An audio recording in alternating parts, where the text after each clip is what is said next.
ស្ងំស្ងាត់បាត់ភាពស្រស់បំប្រងពេលឃ្លាតស្ងួនបាត់បងស្នាមញញឹមរយយំបងយល់សូបិនយើងត្រូវគ្នាវិញប្រលឹងចិត្តនៅសង្ឃឹមទុនទឹងចាំថ្ងៃមួយនឹកអូនពេកធ្វើត្រជាក់ក្តៅលែងដឹងថាអូននៅខឹងមិនលើកលែងឡើយមនុស្សខូចម្នាក់នេះចេះដឹងគុំហងហើយបងចង់បោះក្រោយតែត្រូវការពេលវេលាអារម្មណ៍បែកបាក់គ្នាដូចជាខ្វែងបេងដូងបង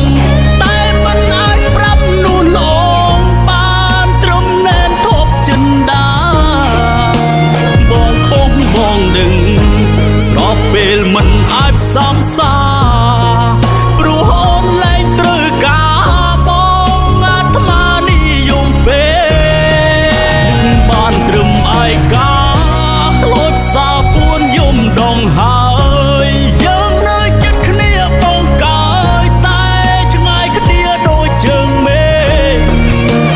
លើកំពុងដើរមុនដើរទៅដោយទឹកភ្នែកបើជួបវិញគុំបែកមានថ្ងៃស្អែកមិនខូចទៀតទេ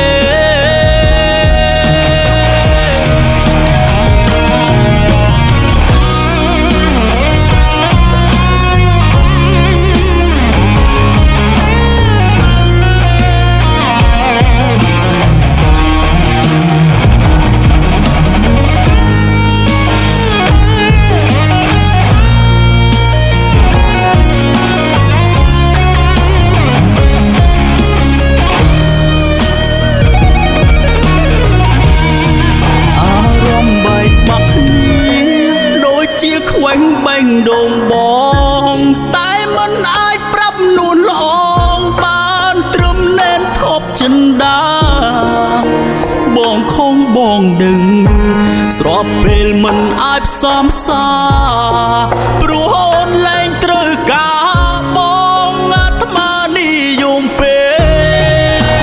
បានត្រឹមឯកាខ្លោចសាពួនយំដងហើយយើងនៅចិត្តគ្នាបងកើយតែឆ្ងាយគ្នាដូចជើងមេឃលើកំពុងដើរមុនដើរទៅដោយទឹកភ្នែកបើជួបវិញគុំបែកមានថ្ងៃស្អែកមិនខូចទៀត